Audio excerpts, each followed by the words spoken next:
Lighter news, the city of Corning is home to many landmarks from many eras, helping tell the stories of those who helped put the city on the map physically and economically. However, the Corning Civic Center, they remain an architectural and visual outlier despite its importance to the city. WENY's Connor Friedoff spoke to a local author to understand Corning's urban renewal and how it shaped the Civic Center. People really need to get involved and speak up to their elected leaders and to their neighbors about what they'd like to see here, because this plaza does need to come back to life. The Corning Civic Center is the hub of some of the city's main public services.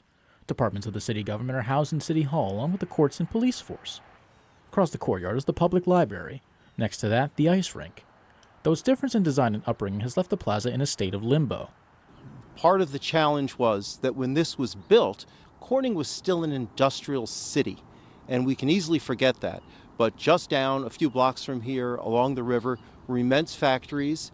There is a problem here with this plaza turning its back to some extent on that industrial and railroad infrastructure, trying to create a space here between the library and the City Hall. Regardless of what the plaza's next form will be, there's potential for a more animated civic center. Corning City Council recently passed a new plan proposing that the plaza be turned into an art park in an attempt to breathe life back into the area.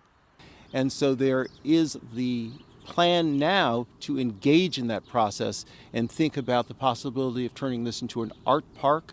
Certainly when you're here, whether it's in the winter with the ice skating or with pickleball during the better weather, you find that the spaces are animated, but there's a lot of additional room for improvement.